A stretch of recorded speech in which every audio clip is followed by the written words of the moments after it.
Haleluya. Terima kasih Tuhan. Baik, puji Tuhan, Shalom, selamat pagi, selamat kita beribadah dalam nama Tuhan Yesus Kristus. Ibadah PMD setiap hari Senin sampai Jumat, jam 6 sampai jam 8.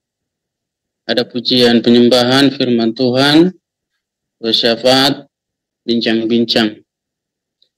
Hari ini yang bertugas adalah WL Bapak Pastor Yeri orang, tapi belum ada ya. Kemudian speaker atau pembicara kita hari ini adalah Bapak Pastor Dr. John Helman Sipayung. Bersyafaat dan doa berkat dipimpin oleh hambanya Bapak Pastor Mbaratua Putar-Putar. Bincang-bincang nanti dipimpin oleh hambanya Bapak Pastor Daniel Afri. Dan doa penutup dipimpin oleh hambanya Bapak Pastor Anton Thanos. Baik, kita akan mulai ibadah ini. Haleluya Yesus.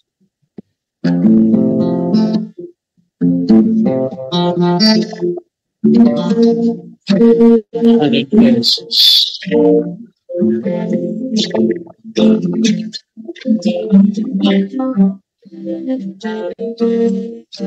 Bukan dengan kekuatanku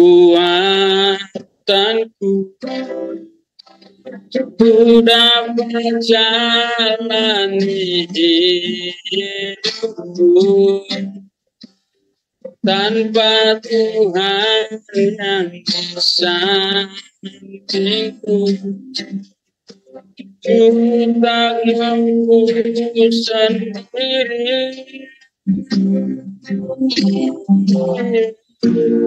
Engkaulah kuatku yang menopangku. Lagi dari atas katakan, bukan dengan kekuatanku ku dapat jalani hidupku, tanpa Tuhan yang bisa. Ku tak mampu sendiri,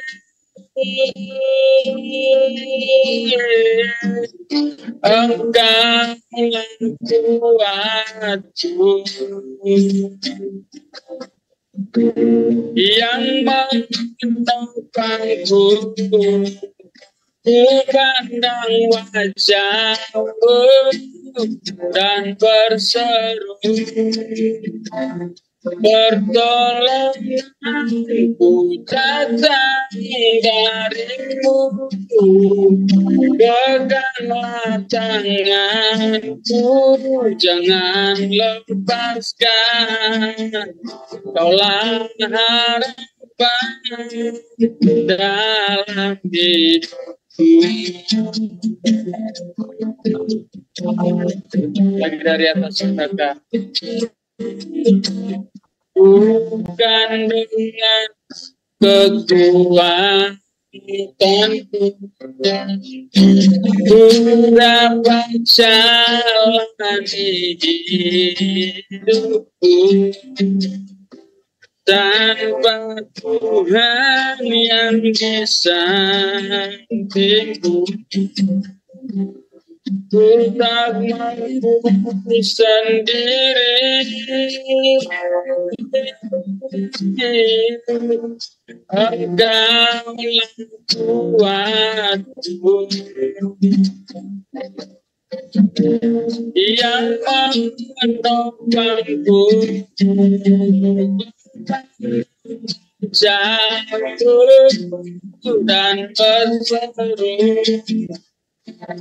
pertolongan datang darimu, peganglah tanganku, jangan lepaskan, kaulah harapan dalam hidupku.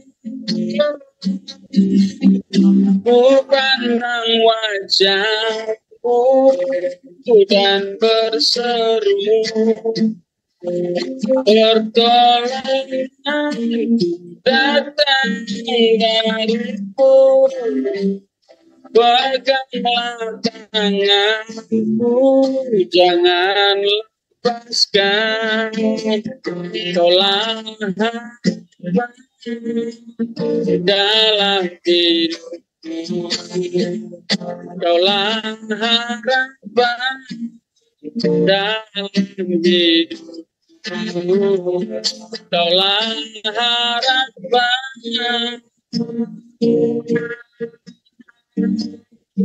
dalam hidupku.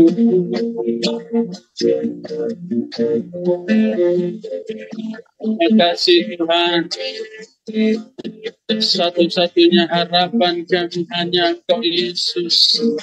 Haleluya.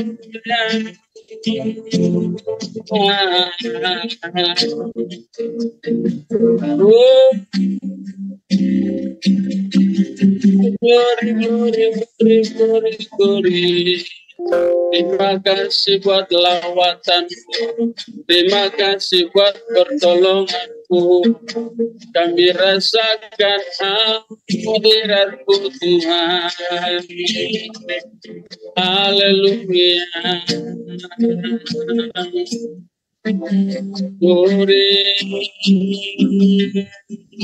Terima kasih Tuhan. Ini kami umatmu, ini kami hamba-Mu, menyembah-Mu,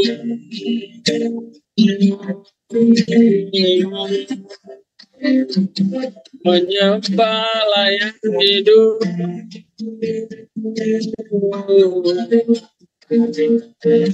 Haleluya.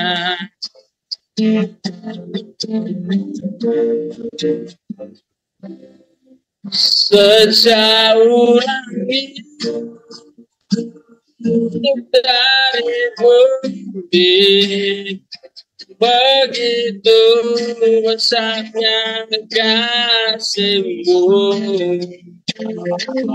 penuhi hati kami yang rindu menyembah-Mu. Yesus,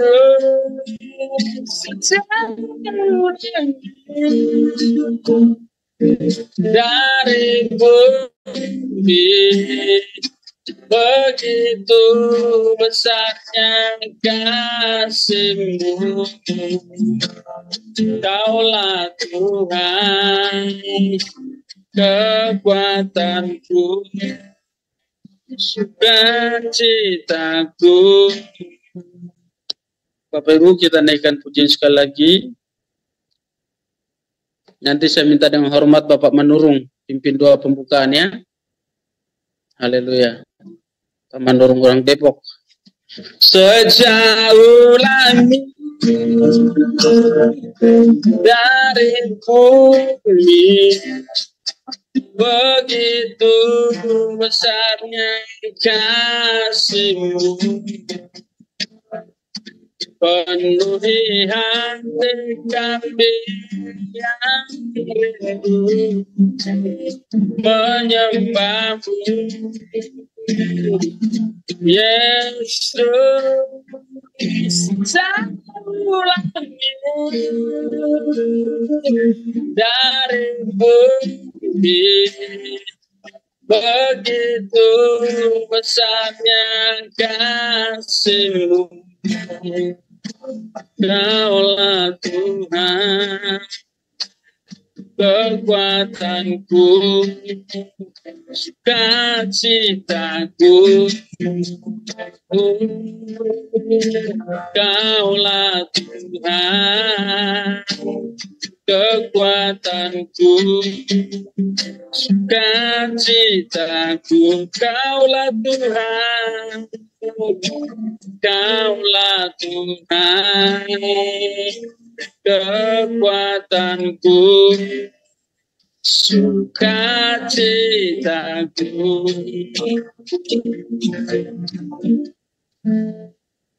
Pada hambanya saya persilakan untuk berdoa. Iya. Haleluya, haleluya. Terima kasih Tuhan, sungguh Engkau hebat dan luar biasa bagi kami pada pagi hari ini menjelang kami masuk dalam ibadah Jum Tuhan PMD ya Tuhan. Mari Bapa, setiap kami yang ikut ambil bagian, baik yang membawa firman-Mu, baik juga Tuhan sebagai WL, pembicara yang ikut ambil bagian dari awal, pertengahan, dan akhir ya Tuhan. Kami serahkan ke tangan-Mu, biarlah kami Tuhan melakukan seluruh rangkaian ibadah ini untuk kemuliaan hormat bagi-Mu ya Tuhan. Baik juga alat-alat elektronik yang kami pakai ataupun lewat HP ya Tuhan, Engkau berkati semua dapat kami pakai dengan baik Tuhan, sehingga hamba-Mu siapapun yang membawa firman-Mu Tuhan pada saat ini dapat kami dengan jelas di seluruh Indonesia yang ikut ambil bagian di dalam ibadah Zoom PMD pada saat ini Bapak. Terima kasih Tuhan, lihat firman-Mu biarlah mengubahkan kami semua, memberikan kami Tuhan kekuatan baru untuk kami lakukan di dalam seluruh kehidupan kami. Terima kasih Bapak, kami serahkan seluruh doa permohonan kami pagi ini lewat Zoom Tuhan. Engkau memberkati dari awal, pertengahan, dan akhir. Di dalam nama Tuhan Yesus kami berdoa dan mengucap syukur. Orang percaya katakan amin. Haleluya.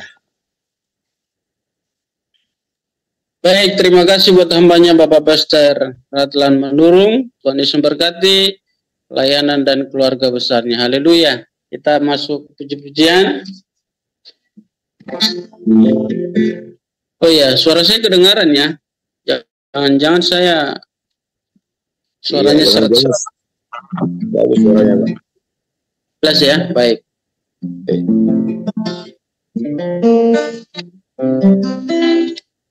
Gitarnya yang nggak jelas. Bagus. Haleluya, baik.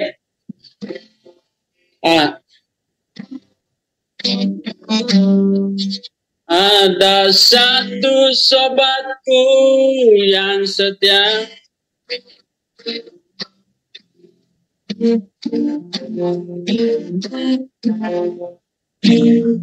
mana ini? Ada satu sobatku yang setia,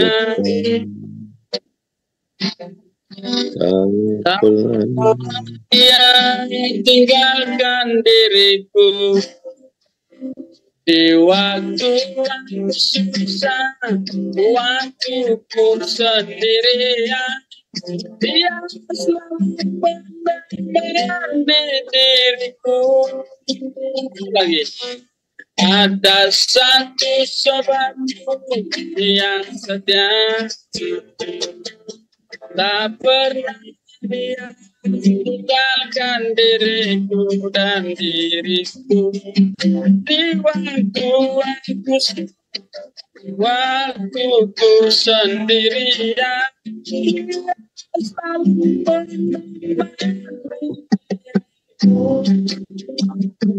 namanya Yesus, namanya Yesus, nama Yesus yang menghibur hatiku. Namanya Yesus, namanya Yesus, nama Yesus yang menghibur hatiku. Ada satu sobatku yang setia, tak pernah dia tinggalkan diriku dan diriku di waktu susah, waktu ku sendirian. Dia selalu namanya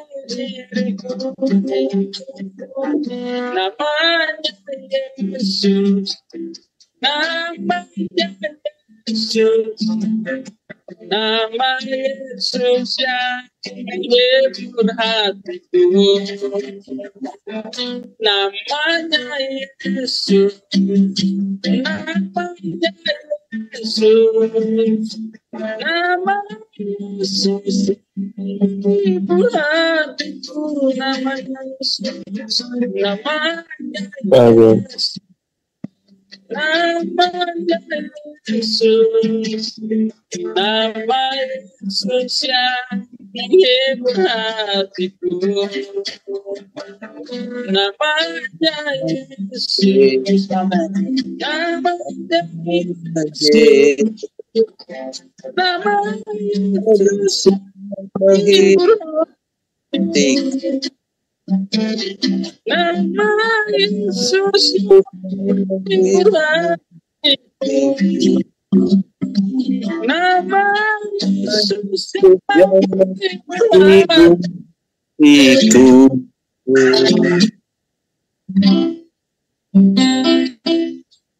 Hanya ada satu sobat yang ajaib, Amin. yang peduli terhadap kita semua. Amin. Amin. Amin. Amin. Haleluya. Saya senang respon yang mantap.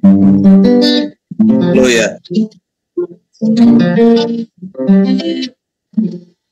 Baik, kita akan masuk dalam kebenaran firman Allah. Kita siapkan hati dan pikiran kita agar firman Tuhan mendapat tempat di hati kita semua. Puji Tuhan.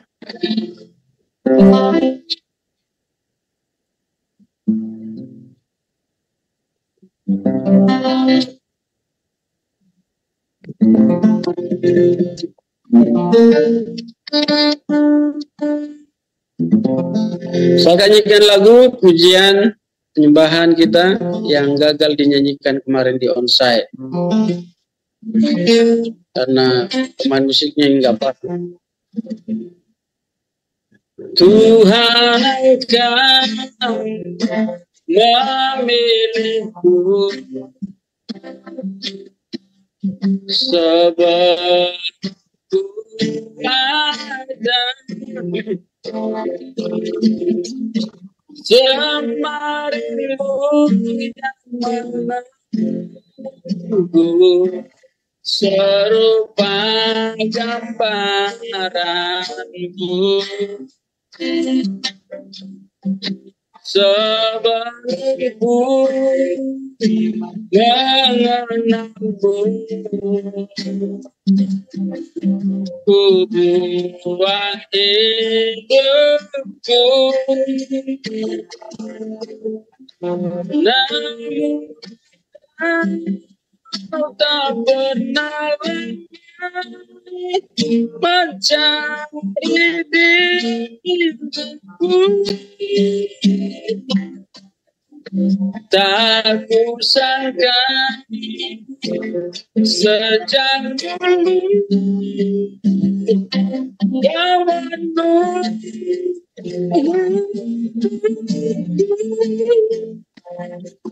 di altarku,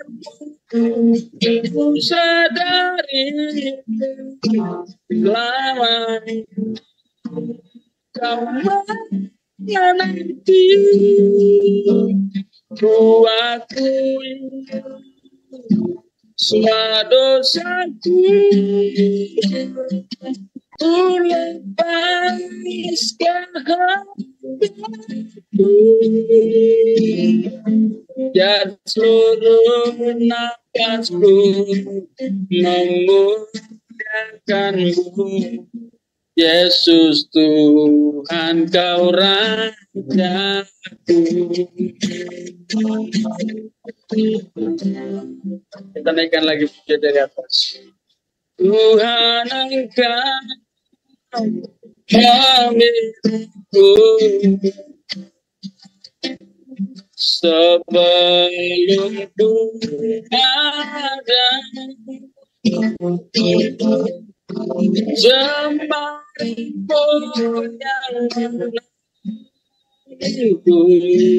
serupa gambaranmu, sebelum mengenalmu, hubungan hidupku. Namun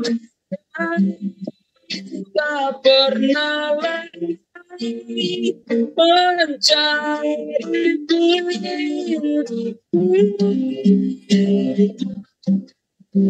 Tak kusangka sejak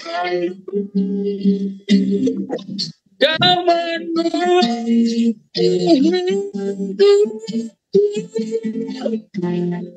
di altarmu, ku sadari selama ini kau menanti. Ku akui semua dosaku, ku lepas kehendakku,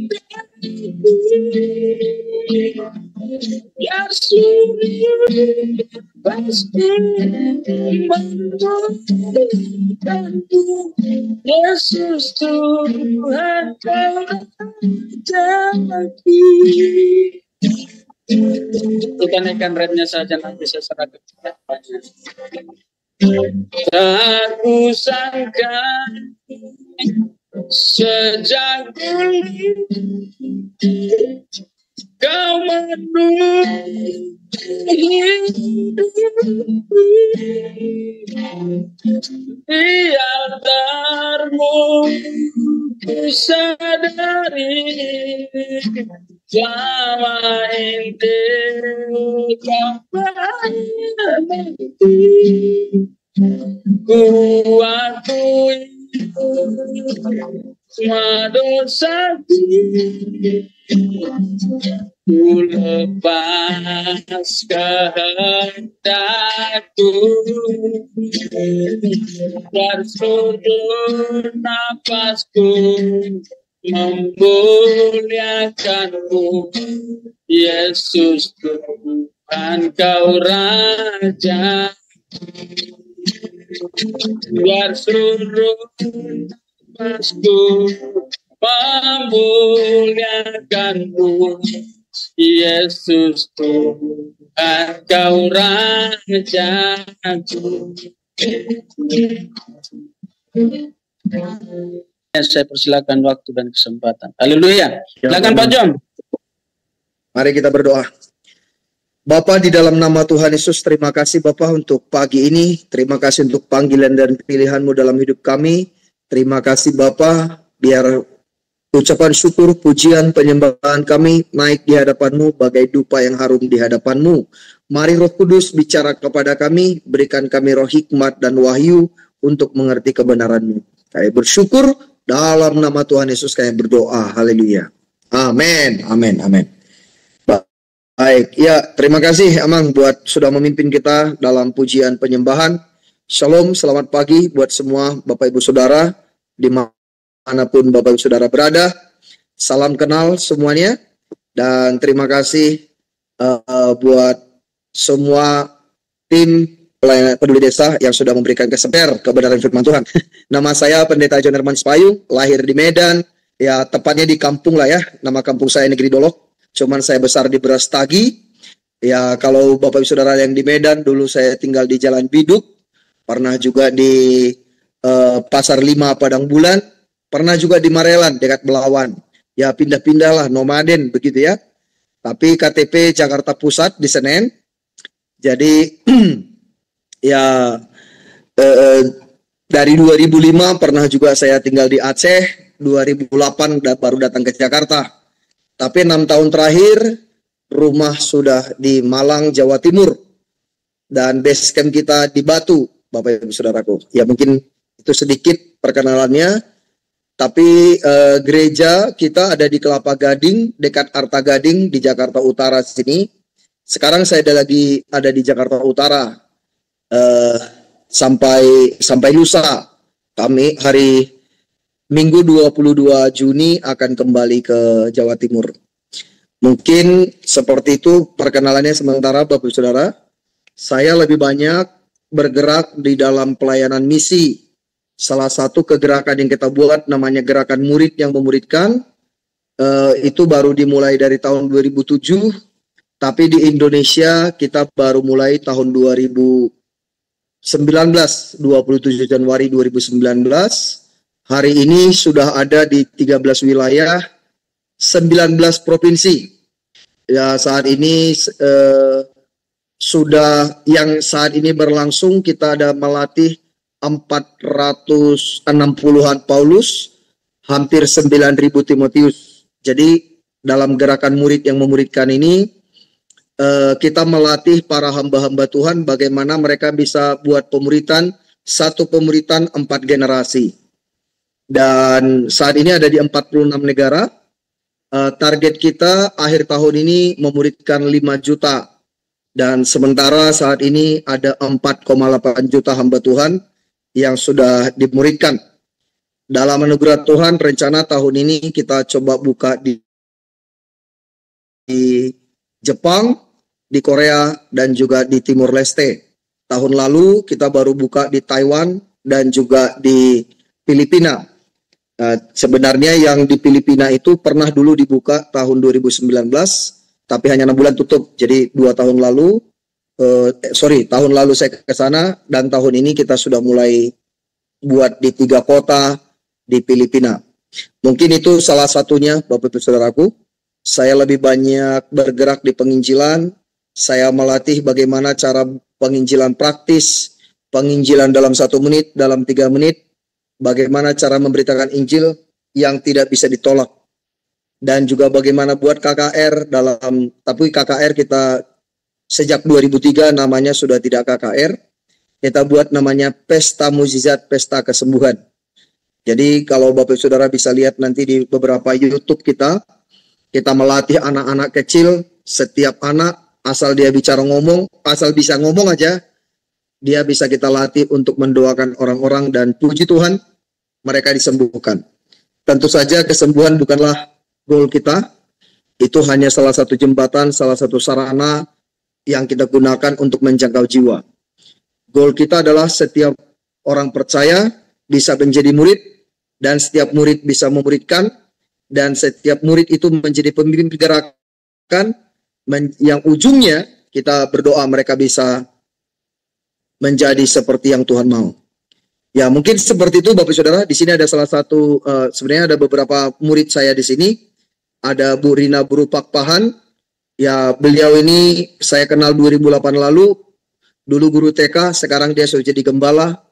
Punya pelayanan di berapa sekarang? 12 titik kah? Di daerah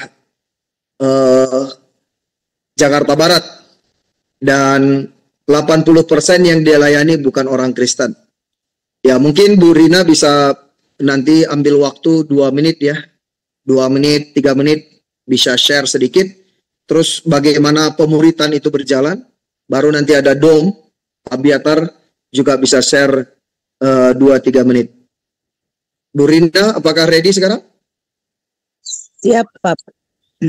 Oke. Nah, Shalom semuanya. Salam.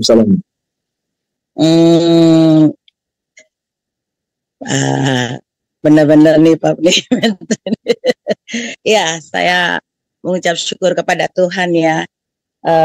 Kita yang memuridkan, murid yang memuridkan itu dari anak-anak sampai dewasa. Tapi kita percaya mereka itu mendengar. Kita tidak sederhana, singkat saja. Sederhana untuk memuridkan mereka.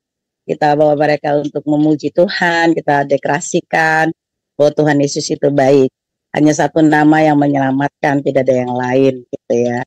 Tapi puji Tuhan kita ada gereja juga, dan orang kita orang Kristen itu hanya untuk bisa menaikkan pujian.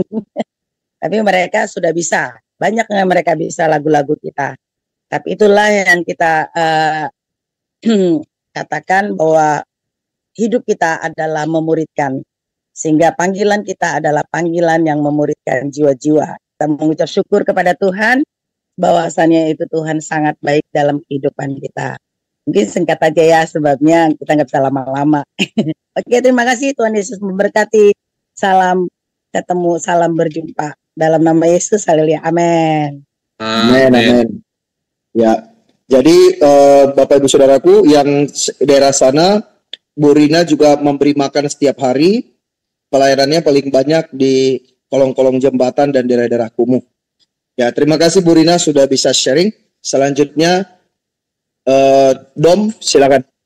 Shalom. Di-unmute dulu. Siap. Shalom, perkenalkan nama saya Abiatar Domingos Marbun. Saya orang Batak. Saya dari Kelapa Gading. Saya tinggal di tempatnya Pastor John Nerman Cipayung. Saya juga salah satu murid dari Pastor John. Saya dimuridkan dengan Pastor John sudah sekitar 1 tahun lebih. Tadinya saya asalnya dari Jambi. Dari Jambi, setelah saya lulus dari sana SMA, saya kemudian dibawa Tuhan untuk bertemu dengan Pastor John. Ya, saya akan kesaksian sedikit tentang bagaimana selama ini apa yang saya alami bersama Pastor John juga. Seperti Pastor John bilang tadi, bahwa beliau adalah seorang penginjil, seorang pelatih pemurid juga, pelatih penginjilan, dan dia juga seorang mentor juga. Nah, saya akan saksikan bagaimana apa yang Tuhan kerjakan selama beberapa tahun ini. Jadi saya dibawa Tuhan ke Jakarta untuk bertemu Pastor John di tahun 2023, terus di tahun 2024 saya mulai dimuridkan dengan Pastor John. Saya melihat banyak teladan yang Pastor John berikan. Dan saya dulu kan dari desa, saya nggak pernah berpikir untuk bisa ke kota, untuk bisa bahkan pelayanan kemana-mana. Tapi waktu saya dimentoring dengan beliau, saya diajarkan apa itu namanya penginjilan, apa itu namanya berjalan dengan iman. Dan selama saya mengikuti setiap teladan-teladannya, saya juga mulai dibina, saya semakin bertumbuh dalam iman. Ya, keajaiban demi keajaiban terjadi yang saya aslinya orang dari desa, yang nggak pernah kepikiran untuk kemana-mana, bahkan Tuhan bawa pelayanan ke luar daerah, ke pulau-pulau, bahkan sampai Tuhan bawa pelayanan ke luar negeri juga, ke bangsa-bangsa. Saya akhirnya negara-negara yang saya rindukan, saya pengen ke sini, Tuhan bawa ke sana juga, Tuhan bawa pelayanan ke sana. Saya banyak alami banyak hal lah. Saya melihat dan kemudian saya ngerti bagaimana cara pelayanan penginjilan dengan tanda-tanda mujizat. Saya mulai akhirnya di usia saya yang masih 20 tahun, saya mulai memuridkan juga banyak orang juga. Saya mulai bawa kegerakan juga. Sekarang saya fokus di pelayanan anak-anak muda juga, sedang membangun kegerakan untuk anak muda juga. Saya ngalamin selama saya pelayanan berjalan bersama Tuhan di mentor dengan Pak John, saya ngalamin banyak hal yang ajaib lah. Saya melihat keajaiban demi keajaiban selama pelayanan. Jadi ya Bapak Ibu juga yang rindu mau melihat mujizat, keajaiban. Ya, baik Bapak Ibu Saudaraku, tadi setelah saya share sebenarnya yang mau disaksikan, yaitu tadinya saya mau sharing tentang bagaimana 6 rahasia menerima mujizat kesembuhan. Tapi kemudian tadi saat kita memuji, menyembah Tuhan, tiba-tiba Tuhan taruh dalam hati saya, mungkin itu lain kali aja saya bagikan. Jadi pagi ini saya coba share yang paling basic, paling mendasar, mungkin 4 panggilan memberitakan Injil. Ya mungkin kalau di lain kesempatan mungkin ya, atau minggu depan, bulan depan, saya juga sering sharing bagaimana cara rahasia memiliki iman yang besar. Bukan hanya berjalan dengan iman, tapi bagaimana memiliki iman yang besar. Bagaimana iman, saya melihat bagaimana iman bisa beli mobil, beli rumah, bahkan beli perumahan, Bapak Saudara. Sekarang saya lagi gunakan iman untuk beli hotel. Dan bagaimana iman itu bisa real dalam hidup kita. Baik Bapak Saudaraku, pagi ini saya mau share tentang bagaimana memberitakan Injil.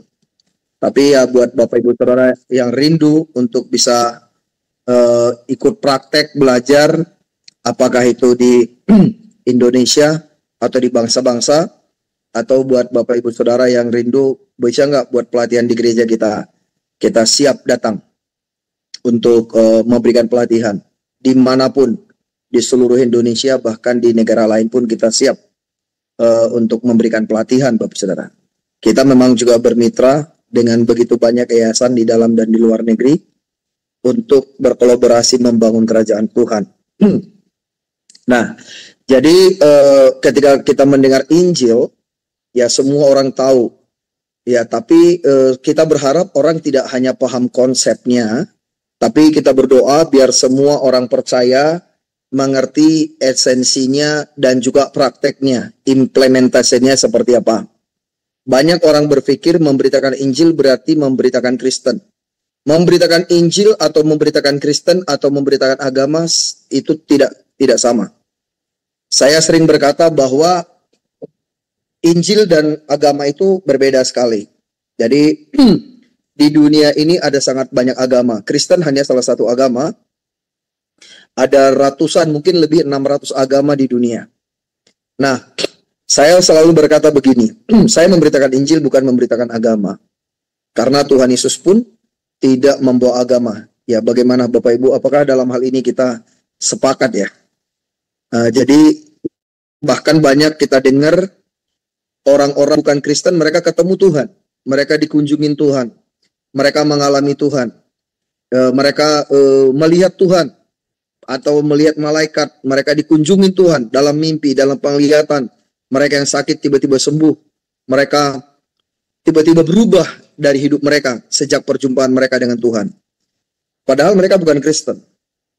Jadi dalam hal ini sudah jelas, di Alkitab juga banyak, mereka bukan orang Yahudi, mereka juga nggak pernah ke sinagog, tapi Tuhan jumpain mereka. Artinya di situ Petrus pun berkata, sekarang aku tahu bahwa Tuhan tidak membeda-bedakan. Bahkan yang di kumpulan rumahnya Cornelius itu, Cornelius dia bukan orang Yahudi juga. Ketika Petrus masih khotbah, tiba-tiba mereka sudah penuh Roh Kudus. Nah, kita ini, sini kan saya lihat banyak orang Batak ya. Kita ini kan orang Batak juga punya cara pandang kita yang tersendiri, beda dengan yang lain. Dulu saya juga selalu berpikir, pokoknya suku di Indonesia ini hanya Batak, yang lain itu numpang aja itu di dunia ini. Kira-kira begitulah yang banyak di pemahaman kita di Medan sana gitu ya. Nah, namun kemudian selalu ya saya nggak tahu dengan Bapak Ibu Saudara, tapi kami yang lahir di kampung ini ya, kita itu merasa Batak itu di atas segalanya, begitulah kira-kira. Mungkin ya Yahudi pun begitu juga. Mereka merasa cuman mereka lah yang paling berkenan, pemegang perjanjian, pewaris perjanjian, kira-kira begitu. Nah, tapi begitu masuk ke Injil, Bapak Ibu Saudaraku, saya belajar mengenai Injil ini, saya baca kitab Injil, kitab sinopsis dan juga Yohanes dan juga Kisah Para Rasul. Kisah Para Rasul adalah salah satu kitab kesukaan saya. Disinilah saya lihat bagaimana Tuhan bisa berkarya dan bekerja melalui kita. Saya rindu gereja Tuhan akan menjadi seperti gereja di Kisah Para Rasul.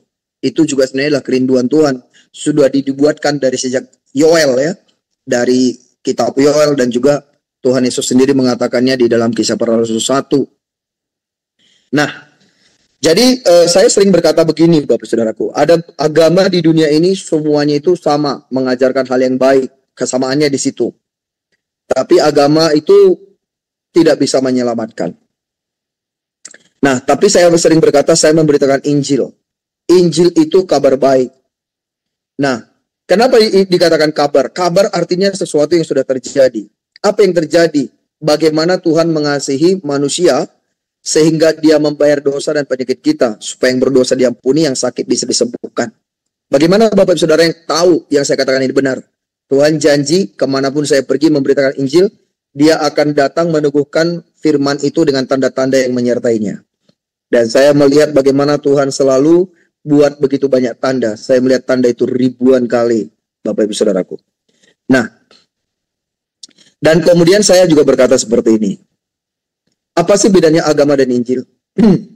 Agama apapun di dunia ini, Agama itu, ajaran mereka itu cuma satu.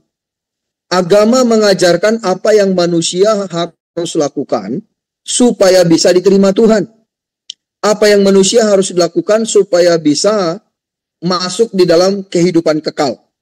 Apa yang manusia harus lakukan supaya bisa menyenangkan Tuhan. Itulah kira-kira intinya.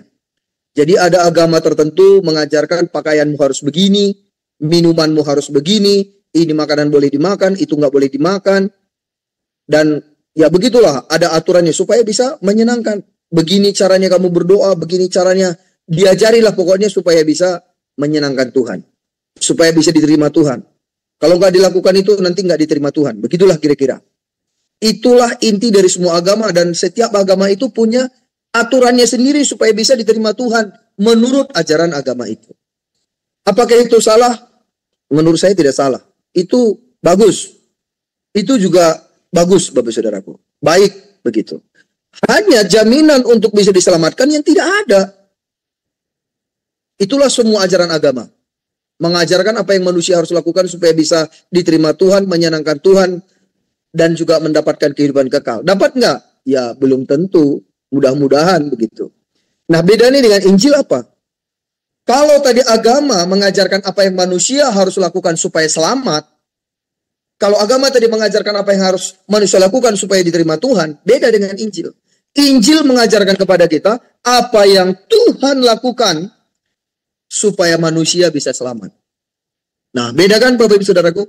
Beda banget. Jadi ini yang saya berkata, saya datang memberitakan Injil, bukan memberitakan agama. Ya, mohon maaf kalau ada beberapa juga Bapak Ibu tidak sependapat dengan saya. Nggak usah kita berdebat, karena memang banyak juga hamba Tuhan pun dia bilang, ya Pak John, kita nggak bisa terima begitu. Saya bilang tidak apa-apa, yang penting kita sama-sama percaya Tuhan Yesus, dan kemudian kita dipanggil menjadikan semua bangsa murid Tuhan. Nah, jadi nanti mungkin di diskusi akan saya bahas bagaimana metode pemuritan yang kita kembangkan, Bapak Saudaraku, sampai kita nanti akan saya bahas di saat diskusi. Tapi basicnya itu dulu di penginjilan, inilah dasarnya. Dari penginjilan ke pemuritan, pemberdayaan, pengutusan misi, dan seterusnya. Nah, jadi Injil itu kabar baik. Kabar artinya yang sudah terjadi. Sesuatu yang baik sudah terjadi. Apa yang terjadi? Tuhan membayar dosa dan penyakit kita. Kita yang sakit disembuhkan. Kita yang berdosa diampuni. Itulah yang memungkinkan kita itu bisa selamat. Dan dalam proses itu, kita itu melayani bukan supaya selamat. Karena kita sudah selamatlah, maka kita melayani. Kita memberitakan Injil sebagai ucapan syukur kita untuk kita juga membawa keselamatan kepada orang lain. Karena kita juga akhirnya menerima Tuhan Yesus. Karena ada murid Kristus yang taat memberitakan Injil. Sehingga kita bertobat. Walaupun kita dulu menolak bertahun-tahun ya. Saya menolak bertahun-tahun. Bahkan udah bertobat pun menolak panggilan Tuhan juga 9 tahun Bapak Saudaraku. Jadi saya ini juga dulu, waduh bandel juga ya. Tapi Tuhan itu begitu baik gitu. Begitu baik, begitu sabar. Nah, akhirnya saya belajar betapa memang memberitakan Injil itu bukan hanya sebuah tugas gitu. Tapi saya menemukan itu menjadi panggilan hidup. Itu kalau Paulus berkata, terkutuk aku kalau memberitakan Injil. Nah, saya temukan Bapak Saudaraku, memberitakan Injil ini ada 4 panggilan memberitakan Injil dengan cepat, karena ini rata-rata hamba Tuhan semua ya. Jadi yang pertama panggilan dari atas, Bapak Saudaraku, panggilan dari atas, yaitu panggilan dari surga, panggilan dari Tuhan Yesus sendiri. Dalam Markus 16 ayat 15, firman Tuhan berkata, pergilah ke seluruh dunia, beritakanlah Injil kepada segala makhluk. Ini panggilan dari surga, panggilan dari Tuhan Yesus sendiri, yaitu kehendak Bapa, detak jantung Bapa, kerinduan terbesar Bapa, supaya setiap orang bisa selamat. Bagaimana supaya mereka bisa selamat? Ya harus ada yang pergi, harus ada yang memberitakan, Bapak Saudaraku. Nah, jadi itu sebabnya kenapa dari dulu pun Bapak udah tanya kepada Yesaya, siapa yang mau kuutus? Siapa yang mau pergi? Akhirnya saya berkata, ini aku, utuslah aku Tuhan. Nah, biarlah ini juga menjadi, saya percaya ini juga menjadi kerinduan kita. Itu sebabnya kita menginvestasikan, buat saya PGD ini luar biasa sekali ya. Setiap hari Zoom 2 jam, waduh. Bapak Ibu Saudaraku, saya sudah bilang sama Amang Aritonang, Amang, kayaknya lama kali itu. Saya setengah jam, sejam aja lah. Tapi ya saya akan cobalah Bapak Ibu Saudaraku. Saya coba, puji Tuhan, ada kerjaan saya pagi ini. ada yang menggantikan. Jadi santailah, kayaknya selesai sampai akhir saya. Nah, panggilan dari atas, panggilan dari surga adalah kehendak Bapa, kerinduan Bapa, pergi beritakan Injil kepada segala makhluk. Nah, yang kedua, Bapak Saudara, ini yang mungkin juga perlu diskusi kadang-kadang, nggak usah berdebat, tapi diskusi aja. Tapi supaya menarik, saya berkata begini. Neraka memanggil kita memberitakan Injil. Bapak dan Saudaraku, panggilan memberitakan Injil itu ada dari bawah. Dari neraka, Bapak Saudara. Ya, tentu memang ini dari Lukas 16 ayat 27 sampai 28. Kata orang itu, kalau demikian aku meminta kepadamu Bapa supaya engkau menyuruh dia ke rumah ayahku. Sebab masih ada 5 orang saudaraku supaya ia memperingati mereka dengan sungguh-sungguh agar mereka jangan masuk kelak ke dalam tempat pemberitaan ini. Bapak Ibu Saudaraku, saya menyebutnya ada panggilan dari neraka supaya kita memberitakan Injil. Ya, ini memang perumpamaan yang Tuhan Yesus berikan. Yaitu tentang Lazarus dan orang kaya. Lazarus itu untuk makan pun makan remah-remah yang jatuh di atas dari bawah meja orang kaya itu begitu. Tapi malah anjing datang menjilati boroknya dia. Tapi begitu dia mati, dia naik masuk surga, duduk di pangkuan Bapak Abraham. Orang kaya itu pun mati, tapi masuk neraka. Nah, Bapak Ibu Saudaraku, dia melihat ke surga dan berkata kepada Bapak Abraham, Bapak tolong celupkan jarimu ke air itu. Yaitu memang tabiat orang kaya biasa mungkin ngatur ya. Di bumi pun dia suka ngatur gitu. Udah masuk neraka pun dia masih pengen ngatur aja. Tapi Bapak Abraham tidak bisa, jauh jarak kita. Akhirnya dia berkata, kalau begitu Bapak kirimlah orang mati supaya aku masih punya 5 saudara. Supaya mereka diperingatkan jangan mereka masuk ke tempat penderitaan ini begitu. Tapi Bapak Abraham berkata pada mereka ada kitab Musa dan para nabi. Kalau mereka nggak percaya dengan kitab Musa dan para nabi, mereka juga nggak akan percaya walaupun orang mati dibangkitkan begitu. Tapi yang jelas di sini saya garis bawahi Bapak Ibu Saudaraku, bahkan mereka yang di neraka pun begitu mereka tiba di neraka mereka sadar bahwa itu tempat yang nggak enak. Saudaranya jangan sampai masuk di situ. Dia bilang, Bapak Abraham, boleh nggak kirim orang ke rumah bapakku, ke rumah keluargaku? Aku masih punya saudara. Itulah yang saya sebutkan. Ternyata penghuni neraka pun memanggil kita memberitakan Injil, Bapak Saudaraku. Nah, jadi itu sebabnya saya berkata panggilan dari neraka. Jadi bahkan mereka di neraka itu pun, I wish to come back. Supaya bisa dengar gitu. Nah, oleh karena itu beritakanlah Injil, Bapak Saudaraku. Orang itu terima atau nggak terima itu bukan urusan kita. Saya memberitakan Injil di mana-mana. Dulu saya menargetkan diri saya itu 100.000 orang harus mendengarkan Injil dari saya setiap bulan.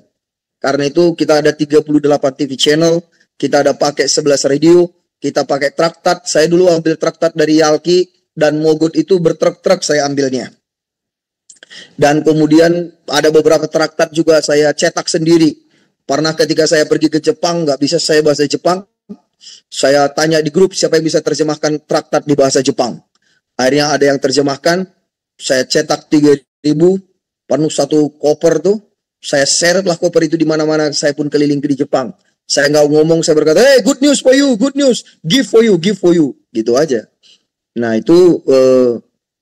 Puji Tuhan hari ini kita terkoneksi dengan Jepang, Bapak Saudaraku, dengan New Hope di Jepang, Tokyo.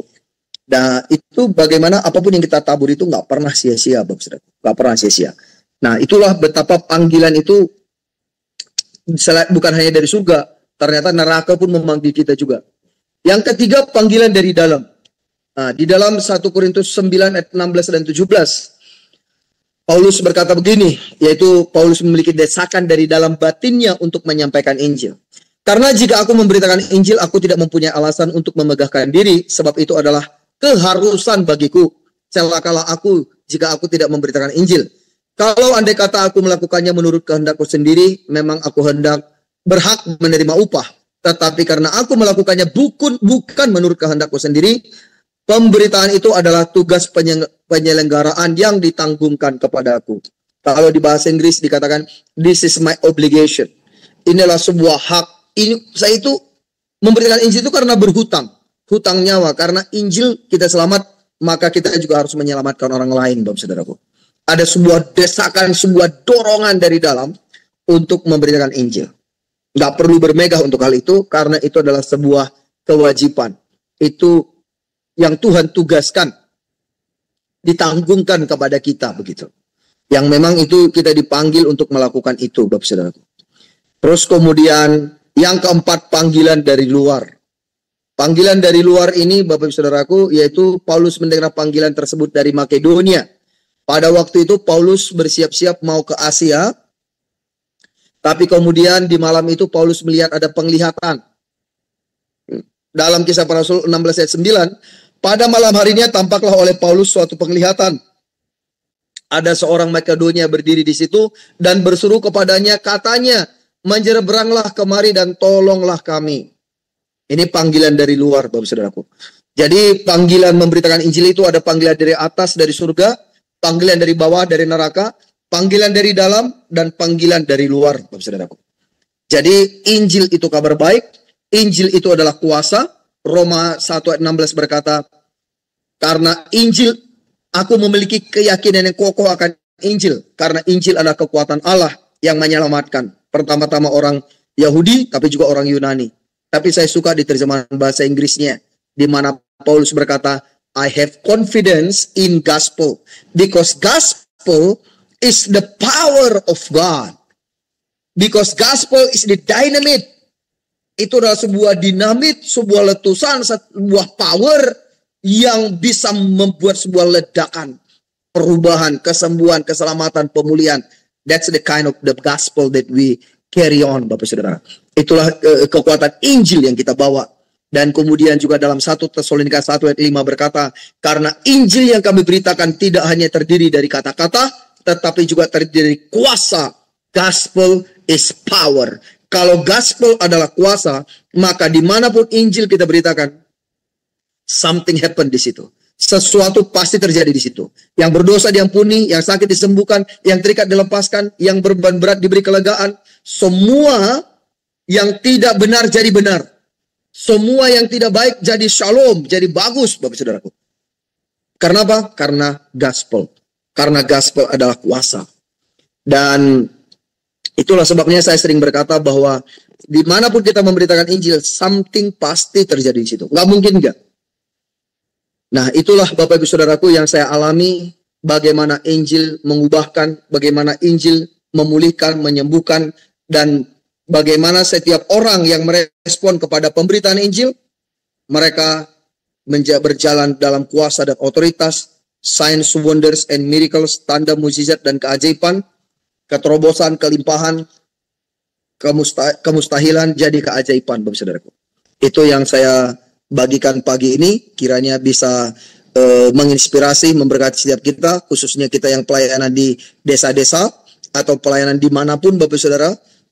Orang-orang yang kita layani, apalagi mereka yang belum kenal Tuhan, mereka butuh bukti. Bahkan muridnya Tuhan Yesus pun namanya Thomas, dia juga mencari bukti. Semua orang mencari bukti, Bapak Saudaraku.